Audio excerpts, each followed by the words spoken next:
You're live. Pop out chat. Say hello, Karl. Hello. Where are we?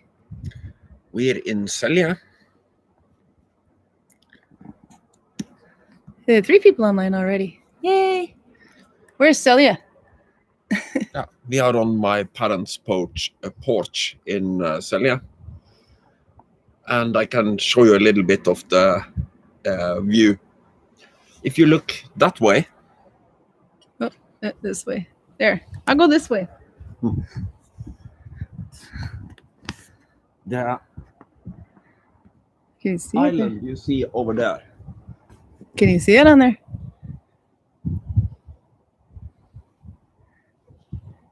If you were a finger. I'm pointing at Oh, that island. Okay, over there. Yeah.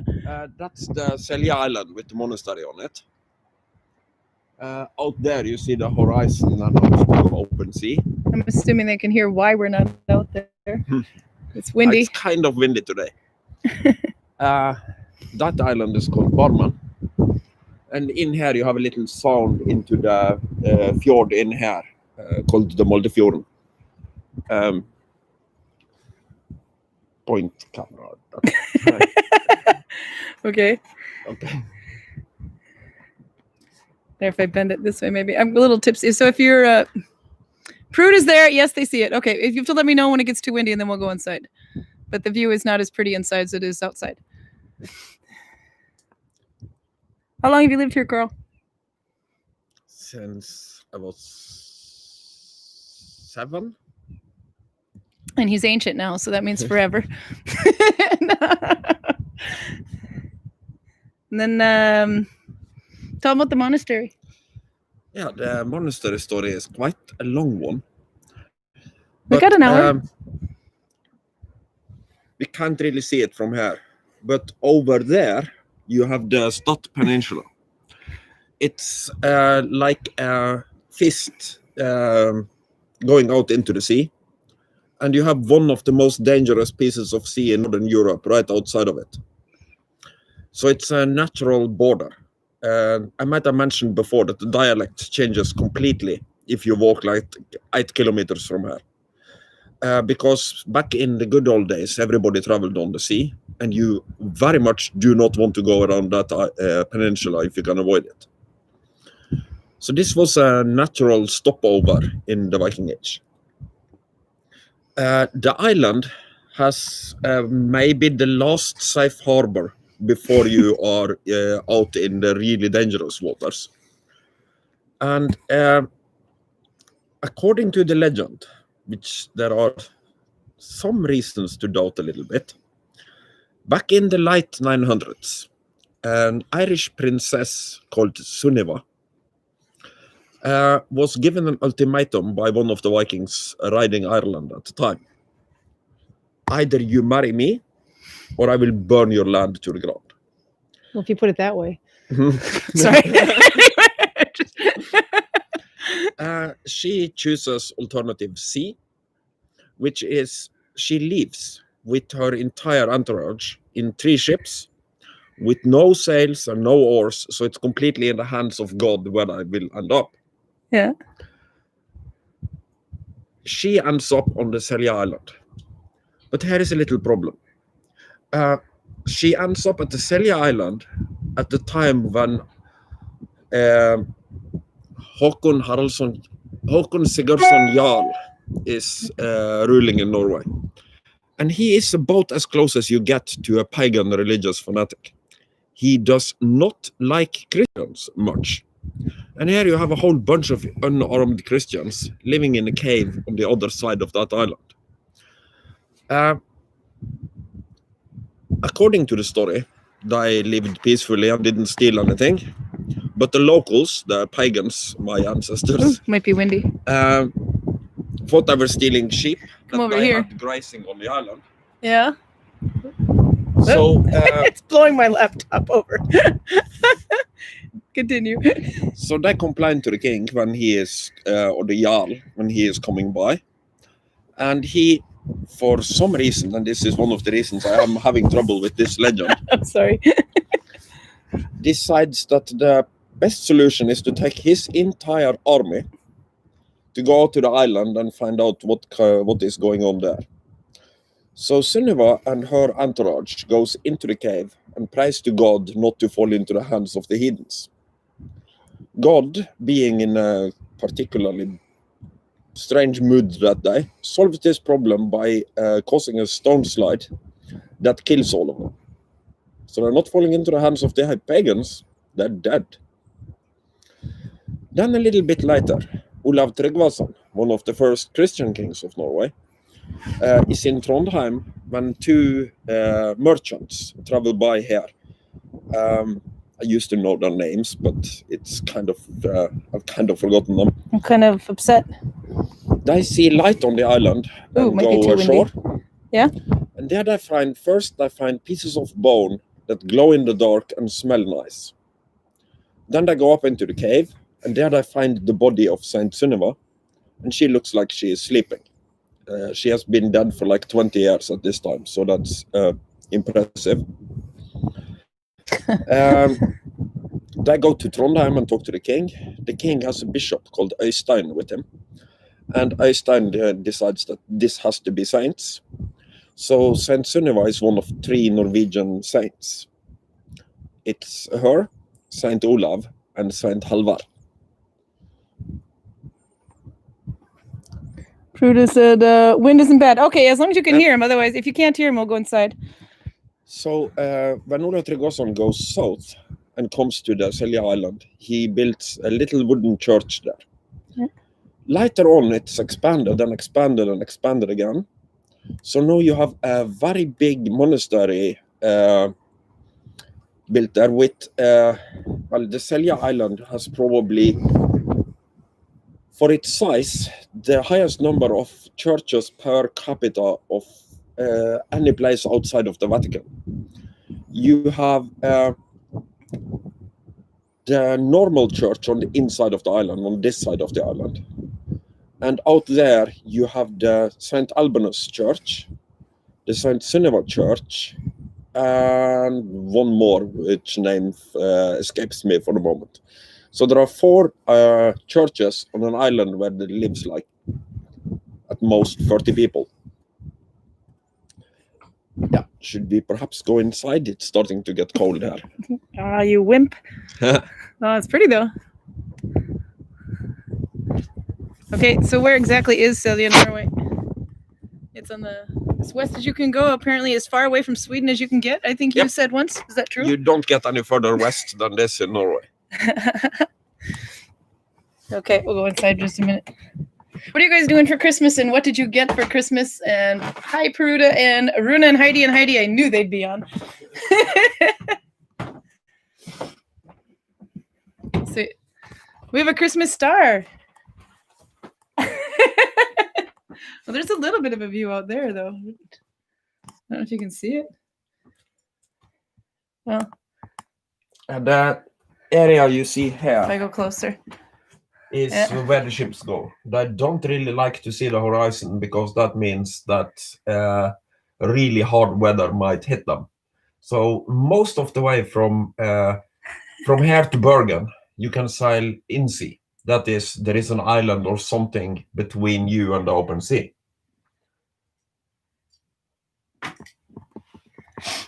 Oh, it's beautiful. We had a little bit of snow, and then it rained.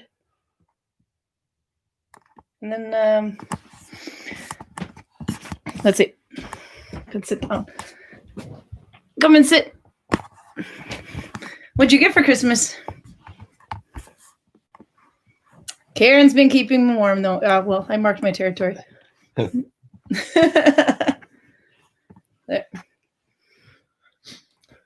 So Selje was one of the 3 original bishoprics in Norway. You have Saint Halvard in Oslo, Saint Olav in Trondheim, and Saint Sunniva in Selje. So for the longest time, every religious decision in the western part of Norway was done here. Every secular decision was done at the Gulating in Eivindvik, which is kind of like here. It's a tiny little place with basically no infrastructure. So sometime in the early medieval period, they moved both things to Bergen because you have a lot more infrastructure around there. And among the things that were moved was the reliquary of Saint Sunniva. According to legend, this is a silver casket that somehow disappeared during the Reformation when Protestantism took over for Catholicism. The Reformation was a little bit more peaceful in Norway than most other places. We were not really involved in the 30 Years' War. Yeah. There was a little bit of fighting. There was one Catholic bishop that didn't really like this idea, so he murdered a lot of people and poisoned a well. Oh, that sounds like fun. Can we do that? But Murder a lot of people and poison the well? compared to the rest of Europe, this is extreme small scale. We'll start out in Gudvangen. No, we won't do that. The monastery was still active for a long time. The last time it's mentioned is right before the Reformation. There is a mention in the notes of the monastery in Bergen, where they say that we have to gather some grain and beer for our brothers in Selje. So apparently it wasn't doing very well right before the Reformation. But there is another funny thing, because back in the pre-church, the original church before the split between Catholic and Orthodox, and later on during the time of the Catholic Church, a lot of people were concerned about their immortal soul, if they were going to heaven or hell when they died. And one good way to basically buy yourself into heaven, even if you had some dark secrets, was to put some of your possessions, maybe all of your possessions, in your will to the monastery. So the monastery in Selje was the greatest landowner in Western Norway. They owned basically most of the land. And when the Reformation came, I'm not a big fan. Norway is under Denmark at this time. So you have this eternal lines of kings called either Christian or Frederick every second. And most of these guys are not good kings for Norway. But whichever one it was at this time makes a very, very good decision. All of a sudden, he has all this land that used to belong to the monasteries, but doesn't anymore because of the Reformation. And he has to make some kind of sensible decision for what to do with all this money. And incredibly enough, he kind of decides, well, I have enough money. What the hell do I do with this? So he comes up with an idea called St. Jørgen's Hospital. Leprosy is serious disease in this time. And he decides that he can give all of it to the St. Jørgen's Hospital. They build a hospital in Bergen and take care of people with leprosy. And they do that for the longest time. Until, I don't exactly remember the dates, but this is early days of science. They have a doctor called Armaur Hansen, who discovers the bacteria and makes it possible to cure leprosy. So in a way, farmers who have rented land from St. Jørgen's Hospital and pays basically land tax to them has been part of defeating this serious illness that was this bloody COVID thing can just, it can't really compare to leprosy. Is that your finger? I'm sorry. You ever seen Robin Hood? I'm sorry, sir. Is that your finger? Never mind. I'm just interrupting. There is another funny story. This is kind of well after the Viking Age, so to speak. But you probably heard of a Danish astronomer called Tycho Brahe. He was particularly famous for having well, according to the original legends, a golden nose because his nose was cut off and he had this golden nose. Oh yeah, I've heard of that one. He has later been excavated and I discovered that his nose was really made out of bronze, but he had this artificial nose. And the reason he had this artificial nose is that he's a mathematician and an astronomer, and his cousin is also a mathematician and astronomer. They get into a conflict about some kind of point about mathematics. And being Danish gentlemen, they decided that the best way to settle this is to duel with sharp swords in a dark room. Apparently, his cousin's argument was better than Tycho Brahe's, so he loses his nose and has this very characteristic fake one. Could have been worse. Oh, yes. Walk around with the golden one of those. Continue. He gets really famous in his time because before him, people believed in the, I think it's the Aristotelian view of the universe. Basically, space is immutable. It never changes. But at his time, there is a supernova. And most other people just go, well, we know that the planets change, but space doesn't. So the planets are closer than space. And he goes, no, that can't be right. I'm sure that thing is very, very far away. So he uses parallax. You know, the phenomena that when you hold your finger close to your eyes and you move your head, the finger moves a lot. And if you hold it far away and move your head, where's your finger? There it is. Yep. Then it doesn't move that much. So he makes observations of this supernova from different places on Earth's orbit around the sun. And it has no parallax. It doesn't move at all compared to the stars around it. So he can prove with a far degree of reason that it is extremely far away, as in the millions and millions and millions of kilometers, which makes him famous because he has proven Aristotle wrong. This makes the Danish king really, really love him.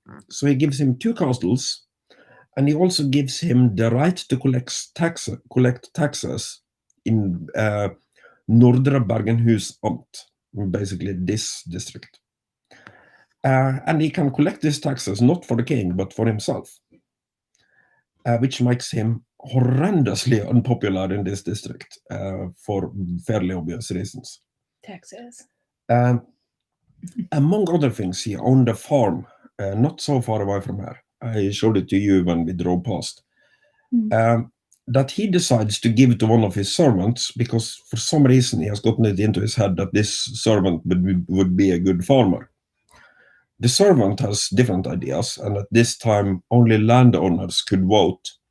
So what he does is that he divides this farm into the smallest pieces he can and then just hands it off to all of his friends. And now he has this big voting block in the Danish parliament. Then Tycho Brahe's luck changes. Well, first he has built himself 2 castles. And one of the things he did, which makes me dislike the guy, is that he stole a lot of stone from the Selje monastery. Denmark is not exactly famous for their big quarries and mountains, so pre-cut good stone is a serious commodity for them. And he uses this stone to build a Stjerneborg. That's basically his castle observatory thingy. But now his luck changes because the king who really, really loved him dies, and his son takes over. And his son genuinely hates Tycho Brahe because rumors go that Tycho Brahe had very close relationship to his mother, the mother of the king, that is.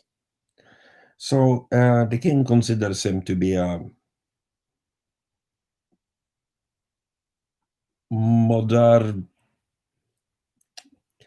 Yeah, he doesn't like him. Tycho Brahe basically decides that, okay, Denmark is not a safe place for me to be anymore. So he moves to what's now the Czech Republic. and he lives in Prague. The king is annoyed because he really, really wanted to murder this astronomer. So instead of killing him, he goes to the local farmers around his castles and says, "Hey, you want stone? Go get it." So both Stjerneborg and his other castle is now in a much worse state than Selje Kloster is. And if you're looking for stones that were cut in the 1000s and 1100s for building the Selje Monastery, you'll find it on farms in a big circle around where these castles used to be in Denmark.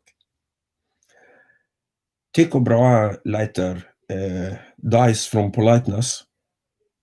He has been drinking and feasting, and he just can't go to the toilet until the king leaves the room. So he just sits there until his bladder explodes. Ow. Have you tried that before? No, my bladder has never exploded. I would like to keep it that way. I don't want to see that. Sorry. That was an interesting visual. Brutus says they're having a white Christmas in Russia, but they only do Christmas on January 7th. I didn't think of that. Hector had to work and was sick in bed. That's not good. So a couple other people have heard are getting sick, but not around here, luckily, just family members. Nowhere near here, though. Ingrid Hollis is here. Hot summer Christmas in Australia. It's been a hot Christmas in Norway, too. Yeah, relatively, yes. We're still above 0 Celsius. So that's some strong winds, though, but this is normal for here, you say. It is.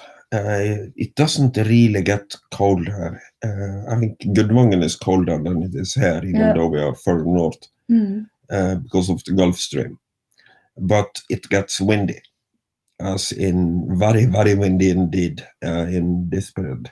Stein Helger. Hello. Hey. So it hasn't been, it's cold in Duluth. Duluth is minus 23 Celsius, which is significantly colder. They were talking, I was talking to my mom yesterday, I had to call the whole families for Christmas anyway. And one of the corona things they were talking about was they had to do social distancing. And yeah, go ahead, tell it. You'll tell it better anyway. Apparently, one of the loosenings in Duluth is that now all the cafes are allowed to have outdoor serving. Yeah. In minus 22 degrees with gale force winds. Celsius. So my mom was telling him that they're going to go out and eat for frozen food.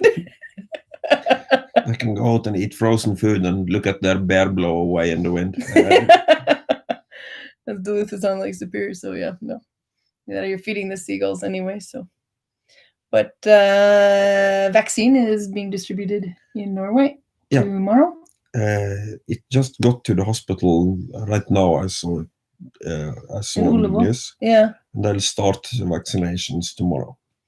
Yeah, and they're starting with the elderly, isn't it? Yeah. Yeah. And 7 counties in Norway will get it first, and I think that's pretty much everybody in the Oslo area. Yeah, they seem to be aiming for the red areas first, and that makes too much licking sense. As you say. They're licking each other too much over there, so they get it first. But then it is supposed to handle the mutant virus as well. It is supposed to. But that's no longer restricted to England. Oh, England got cut off from the rest of Europe. No. And the Brexit deal is in place now. Yep, so nobody can... I haven't paid enough attention to say anything sensible about that. No. But, because of the mutant virus anyway, that it mutated, so they wouldn't let him... But that virus is also in Denmark. And France, and Japan, and one other place. I forgot where, though, so it's kind of... So those people are off the licking list. Shit just got real, folks. Off the licking list. I just noticed that. You have a really cool shield. Is that Viking? Can you go get it? It looks like a dinner plate, as he calls it. I can sit up a little bit. Falling down. Karl's got toys. Neither of these things are Viking. That's why I keep them here instead of in Gudvangen. You have to go and stand over. Oh, yeah, okay, sorry. I can shine it at you. Well, he'll be back. There you go, more toys. He's bringing some of this back to Gudvangen. You got to come over here and do that. You can't be seen over there. It's too dark. This type of shield is called a buckler. You have to come over here. You're too dark over there. There you go. Then you'll see yourself. There you are. Yeah. This type of shield is called a buckler.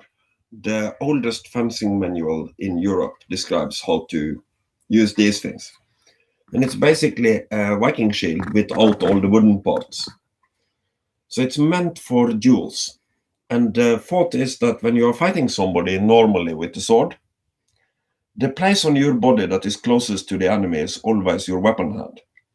So the idea is that you use the buckler to protect your weapon hand, and then you just attack through the buckler. I'll do this very slowly to not kill Karin's PC. And moving back. There.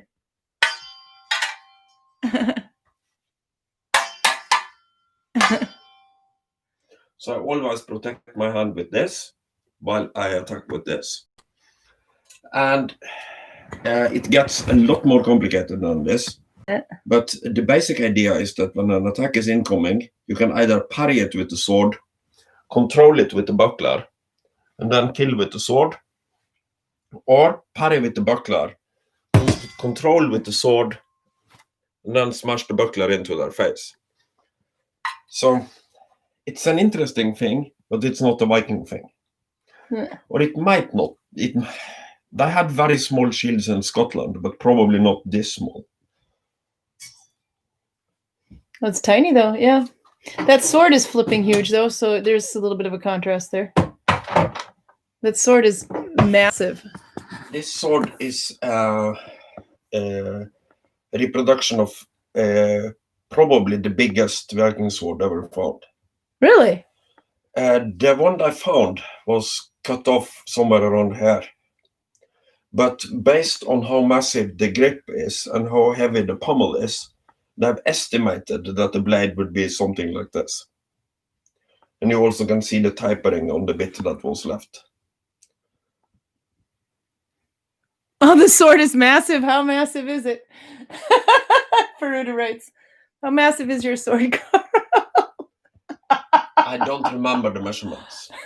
Well, apparently size does matter. But one thing I do like about this sword, notice how the grip also doubles as a fighting glove, because the crossguard and the pommel are both boat-shaped. So if you get hit with this in the face 700 years before the first dentist, you might have a problem. And you have a unique looking helmet. Yes. Put it on.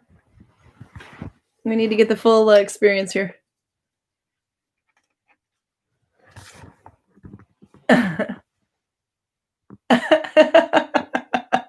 Profile. Turn your head. There you go. It's kind of like a Nissa hat. A Viking Nissa. This helmet is based on a relief on an Italian church showing negotiations with the Sicilian Normans. The problem is that the relief is from the 1200s, and the helmet is supposed to be from around or right after the Viking Age. It's not that different from the Jarmenbu. The Jarmenbu is basically this. So it's with a lesser faceplate. Mm. I really, really like helmets with full faceplates because I keep getting hit in the teeth, and that's not fun. Do you have all your teeth? Yeah, yes. Okay, he still has all his teeth, Regina. But you have the Sutton Hoo helmet from well before the Viking Age, and you have this design from a little bit after the Viking Age. And since we only have 2 helmets from the Viking Age, I am willing to forgive myself for using a full faceplate. But when I'm not doing fighting with amateurs, I don't really need it. But when I'm dealing with people who can't control where they are, and I am not good enough to parry all attacks, then something like this helps a lot.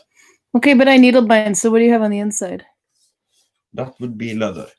Would it be most often leather, or us who like to needle bind, which absolutely have no proof of needle bound hats in the Viking Age, would that be something you'd put underneath? I would like to put something like this underneath, yes. What's your hat? Yeah. Because when you get hit in the head and this gets pushed into your head, having something more to absorb the kinetic energy would be nice. Speaking of absorbing blows with a needle bound hat, would you like to explain your experience coming home to your mother's house? Oh my. I am like this much taller than my parents. And I have hung up about 4 lamps everywhere. That's and I have taken into account that they should pass under the lamps. I don't. So for the first days I was here, I wore this all the time because I kept ramming my head into lamps wherever I went.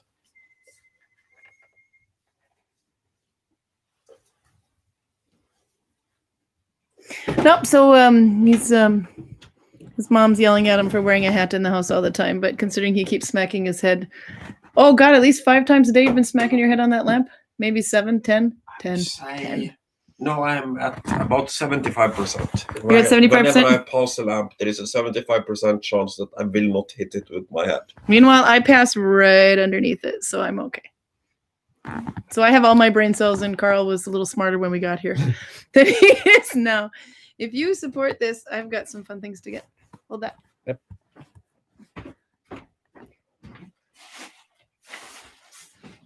So it's an unusual Christmas week. I made hats. This is just one. I've made 5.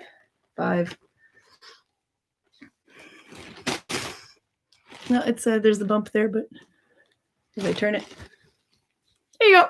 But they're Oslo stitch. Advantages of being short, writes Ingrid. And by the way, Regina's here. Did you have popcorn, Regina? You need popcorn. It's still like the, oh, it's a massive sword. How massive is it? South Africa also has the mutant gene, by the way. No, so I made a bunch of these for Christmas, but it's that Bologna yarn and that we have from Hillesvåg. We also sell it in the Viking shop anyway. And the Oslo stitch, so it was fast. Because his family put me up for Christmas. We're having a weird COVID Christmas. But we have more fun stuff. I brought the Christmas calendar with. So you have to explain the advent calendar thing. Yes. What is an advent calendar? An advent calendar is a calendar with where you opens a new thing every day from the 1st of January to the 24th. So 24 Christmas Eve. Packages, envelopes, or doors, or yeah. And our boss Toril sorted this by probably because she is tired of listening to us bicker about what to watch. Yeah. She the pandemic reduces the amount of choice by putting some of the DVDs in each pocket of the advent calendar, and I have had to watch some really bad things. How did you like Warcraft? I had to walk away. And we didn't get to watch Devil Wears Prada yet, but believe me, I am looking forward. We are not watching Devil Wears Prada. We're going to watch Bad Santa next, though, I think. And that I think I could live with. That wasn't actually on the list, but we need to do it because I kind of think that he could relate to Bad Santa. Billy Bob Thornton. He does evil. So the last time we opened this up, we were going to open with Greg. Obviously, Greg is with his family in Voss and not here. And we're not in Gudvangen. So we took it with, we have 1, 2, 3, 4, 5 days we haven't opened. So it's time to torture Karl. So if I can get this out here. It's a really long ribbon.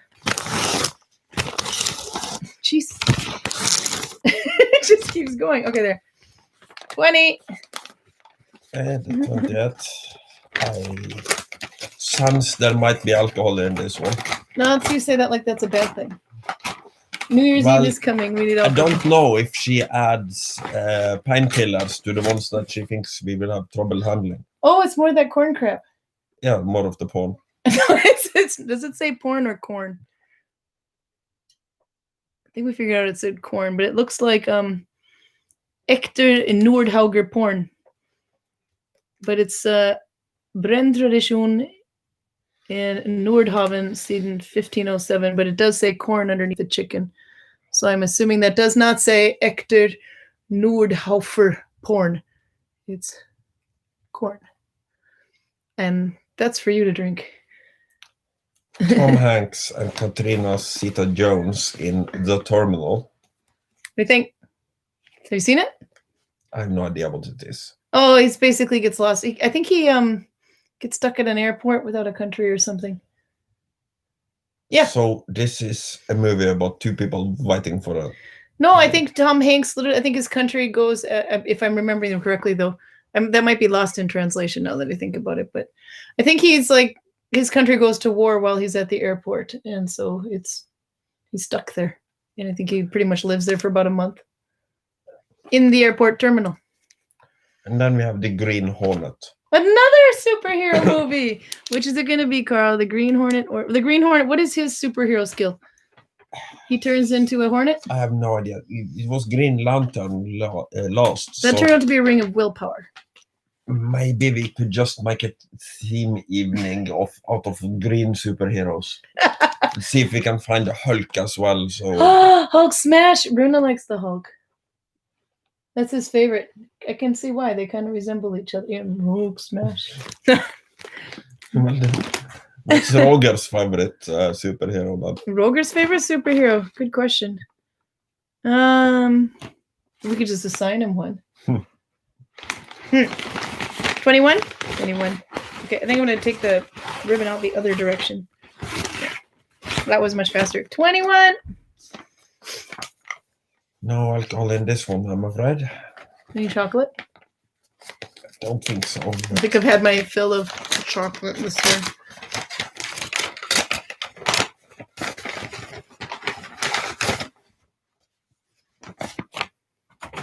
Willow. Willow's good though. We were talking about, you have seen Willow though. This has got to be almost 30 years old, if not more. Doesn't say.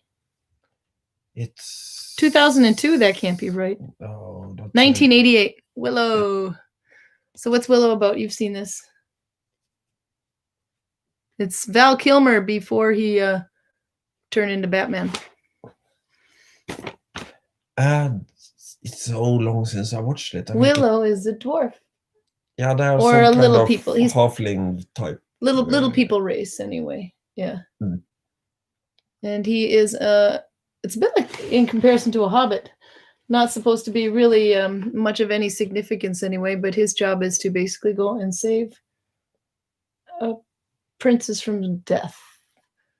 Something like that. Yes. Yeah, something like that. It's funny, not funny, but it's fun. I like this one. I seem to remember it as being super good, but it was super good in 1988.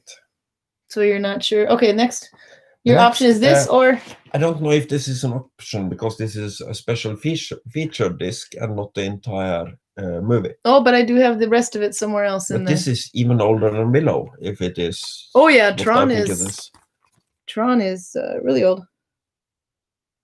Anyway, but Tron, yeah, it was one of the first. It was a huge movie at the time because it is done digitally. Basically, they're inside a computer game, so they used a lot of neon lights and things to make it look like they were inside a game, which was quite unique. This has got to be early 80s, late 70s, maybe late 70s. Possibly. So, how nostalgic are we going? Tron or Willow? I don't think we can watch Tron because it's only the special features. Oh no, I got the other disc. We'll find it. I think I'll go for Willow anyway. Yes, we should. Pruda writes, what's your opinion of The Princess Bride? Because oh, funny you should ask. I love that movie and I quote it constantly. There's so many wonderful things out of there and you don't realize where I'm getting them from, but it's from that movie. I have not seen it, but if I go through all of Karen's quote, I could probably forensically put it back together based on that. He's only mostly dead. And you like the ROUSs, rodents of unusual size. And as you wish. 22. Oh, I'm feeling the hope of alcohol.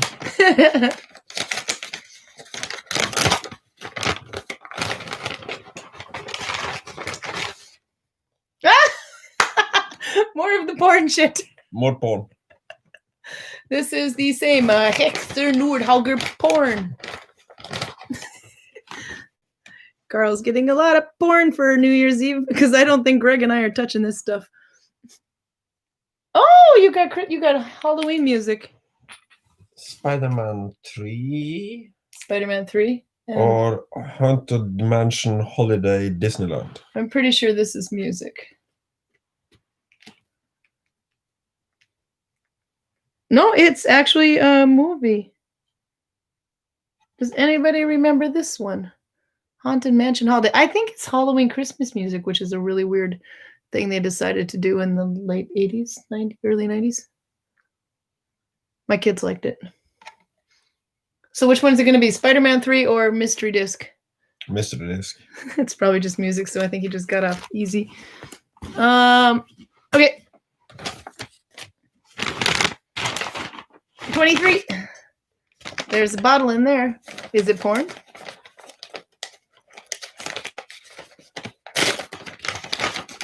Yes, The Princess Bride is a classic. You should watch it with Karl. Oh, we will. And I will probably talk through the whole damn thing, or at least repeat. So, my father was killed by a six-fingered man. More chocolate. Chocolate! Glide. What does glide mean, Karl? It's Norwegian. What does glide mean? Are you fishing now? No, I'm not fishing. Okay, you can look it up. Glad I deg. Or unless it's nynorsk, it's deg.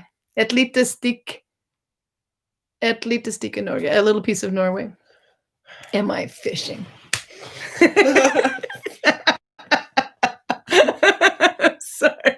No, I'm not. Okay, go ahead.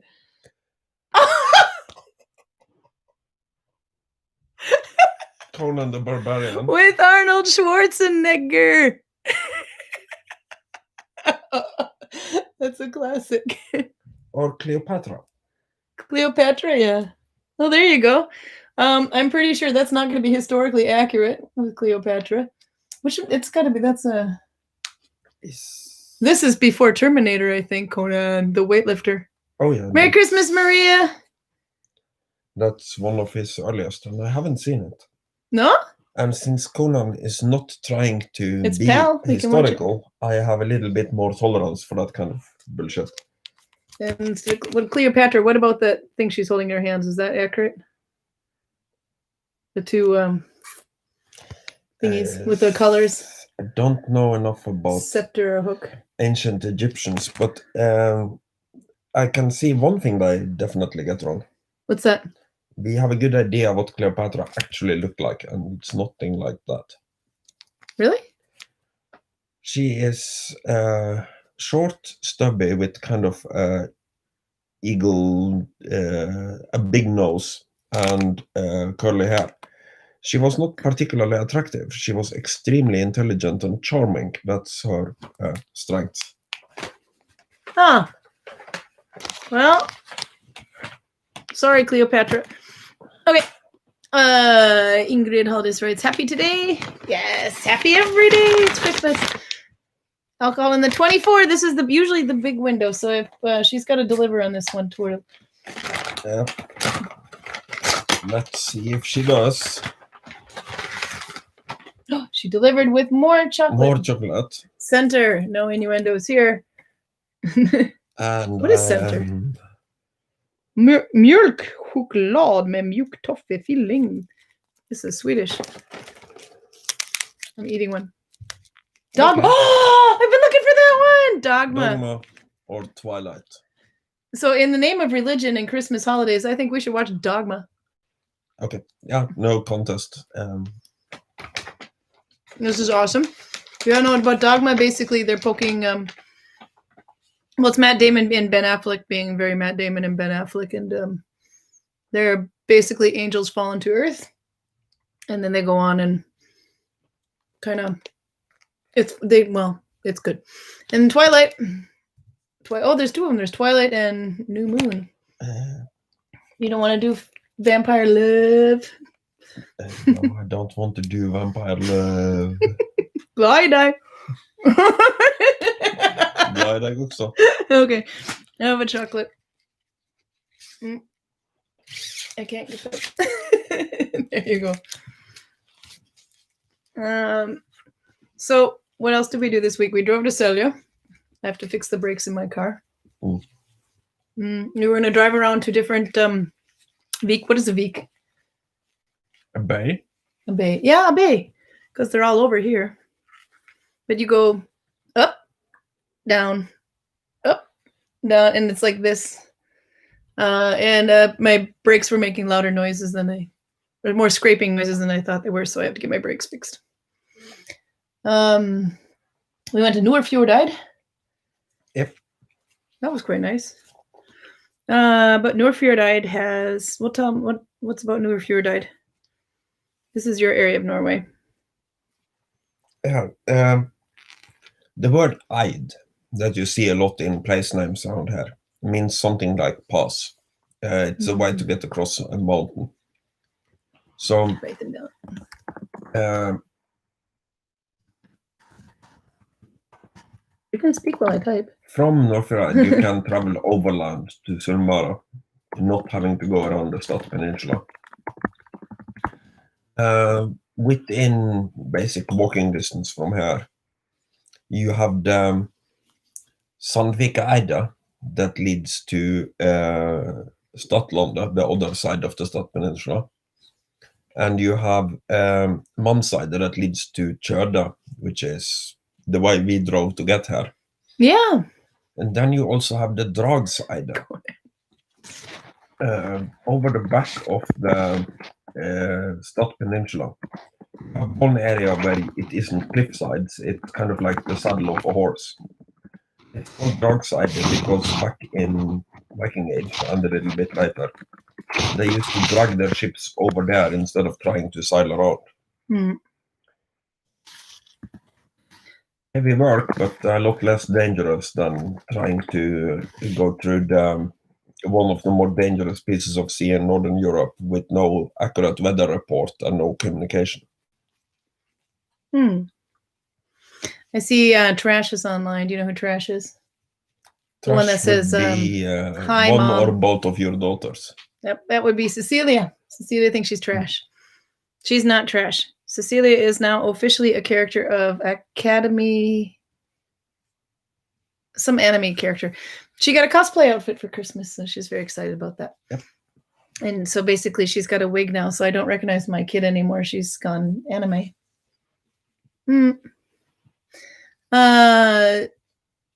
Regina likes Conan, by the way. I think it's fun.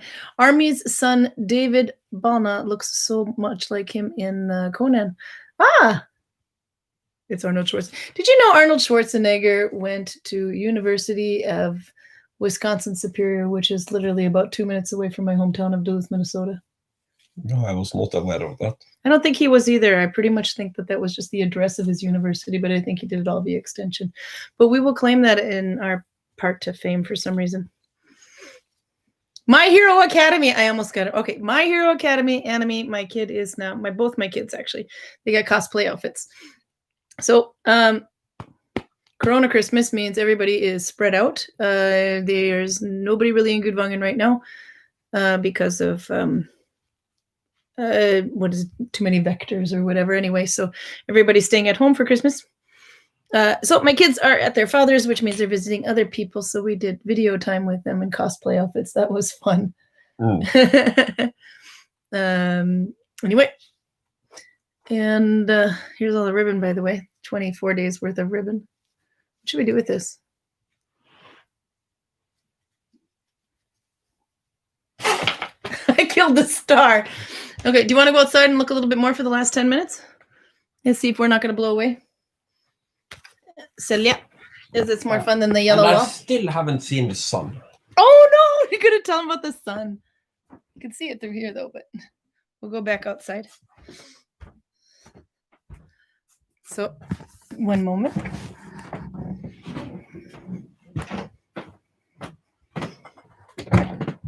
It's not blowing as bad. There it is. Look where we are, Cecilia, my kid. You have to come back here next time too. Cecilia got the sun for Christmas. I hit the lamp again. You hit the lamp again with your head? Oh my God, that's funny. Okay, so come over here. Because it's not blowing too much in here. Okay, tell them about your misadventures. Karl misses the sun. Yep. The sun is supposed to be coming up. For a little while, we saw the sun shining directly at the farm my ancestors comes from, but that's without road connection, so we wouldn't have gotten there even if we had tried. Yeah. But this is nice weather for this vacation. I can even see blue sky up there. Really? Yep. Oh, there was a plane or something that's gone across. Yeah, that's a contrail. Cecilia said that she woke up and the sun blinded her eyes. How does that make you feel, Karl? Envious. So we was it last week we went to Vesby, went over the Hemsedal mountain. On top of the mountain, no sun. Get to Vesby, this does not exist in Vesby, it's flatter. No sun. Drove back over Hemsedal mountain. Top of the mountain, no sun. We come to Selje, we're on the flipping coast of the ocean. No sun. Karl's missing some vitamin D. We got 9 more minutes. What else do you want to tell about Selje? What are we looking at here? That place is called Salt. The house you see right over there. Yeah? It's kind of a big fjord in through that way. Yeah. But right there, it is very narrow, and you can swim across. I haven't done it myself. I think God invented boats for a reason. But the trick is to don't swim at the narrowest place because the current is too strong there. Swim a little bit further in and swim a little bit crooked. Another trick is to wait until full high tide or full low tide because then the current stops. Then you won't blow away. And if you look down there, you see the breakers are breaking. The waves, yeah. You'll see there it is. out there somewhere. I can't see it with my eyes, but I know it is about follow there. Your finger there, okay. You see a red stick in the water. Oh, yeah, the buoy. When the weather is really bad, it's white from that one until land. Yeah. Oh, Marisa's glad she got a glimpse of us in the scenery. We did some scenery at the beginning, but it was blowing like mad, so you'll have to rewind to see or whatever, go back anyway. But she said she's got to go again, so bye-bye. Thank you for joining us early. Next week we'll go... Crap, what's the date next week? Should look at a calendar real quick. Next Saturday is New Year's... No, New Year's Day is Friday or January 2nd. What do you want to do? Should we go January 2nd or New Year's Day? We will be in Gudvangen both of those days. Both of those days, yeah. It doesn't really matter. What's easy? Well, maybe January 2nd is a Saturday because people might be doing stuff. So we'll go on Saturday next week at normal time, 6 o'clock, where we'll be looking for the sun, which we won't find. So we'll have to be creative indoors again.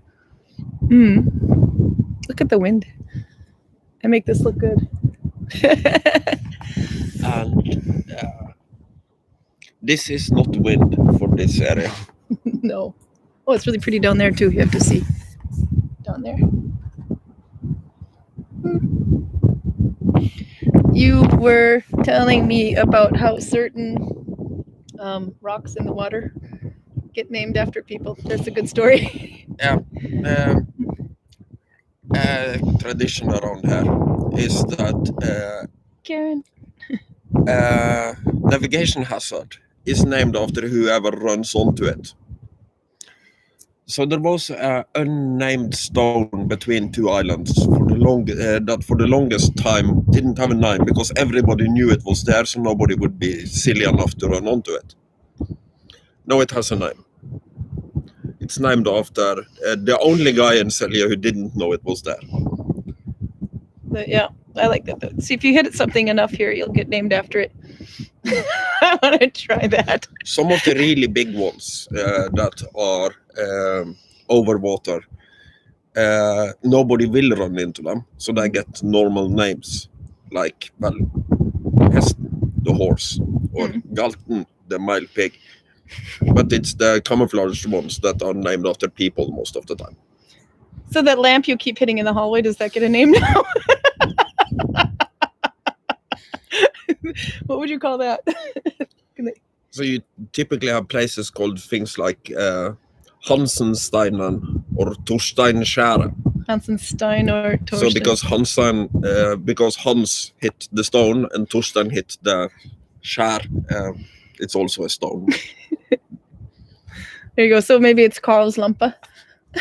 Karl's lamp. I think we're gonna call I think all the lamps in this house will be named after me if we keep going like this. I've hit at least 3, and there is at least 2 more I can hit. Bump on his head that wasn't there before we got here. Pruda says we should get a green shower curtain while we're in civilization. We could do that, but then if I filmed it, it would be a green shower curtain behind me because I wouldn't know how to turn that into a blue screen kind of a thing. Sounds like a problem we can rub against Greg until he finds out. Rub a problem against Greg. Yeah, so there's a lot of rubbing and licking going on during this pandemic. Vemund also is a good man for that kind of thing. Oh, he certainly knows what we should bring Vemund on sometime. Vemund is the one that's making chainmail bikinis. Yep. Taking Vikini to a whole new level. Available for special order if you have a lot of patience. Because he might be the worst case of a perfectionist I've ever seen. Well, at least it'll have a good fit if he ever does finish it. The fit will be perfect. Anything else you want to? How was it seeing your parents again? It was fine. Nice. I've never seen Karl get picked on so much in one week. It's so fun. You want to tell him about one conversation with your mother? Pick any one. They're all good. I honestly don't pay that much attention. So if you remember a good one, just feel free to tell it. Oh no, there's so many. I don't know. Something about yes. Everybody else in the house is pretty, Karl. So you should probably get dressed now. Yep. So family for the win. We have about 2 minutes left. Do you have any? No, you don't have any quick stories. I pretty much burned you out of everything we have. We could show my feet because I'm Minnesotan. So I've been walking around barefoot on the deck all the time, and his family's looking at me like I'm on drugs until I showed him how much colder it is where I come from, and they're like, "Oh, okay, I get it now." So where are we going back to tomorrow? Where we might know? I think your mother sucked us into staying one more day, or your father did with turkey. Yes. So we're staying one more day for turkey. Like it's lobster today and turkey tomorrow, or vice versa. So hard to be in Selje. There is a lot of shellfish out here. But the lobster and the crab and the shrimp that we're having today, is that something your father caught? Yes. Det deilig å være amerikansk I Norge. No, it's good to be American in Norway. No. So happy holidays, Regina. Thank you for playing with us. We're going to go. It's only like 1 minute, but hey, I feel like cutting it early. So view and wind. And I am barefoot out here. Thank you. Damn. Next time we see you, we'll be back in Gudvangen. Yes, we'll figure out something to do with the background. Okay, the wind is picking up. So we're going to leave you. Bye-bye. Bye.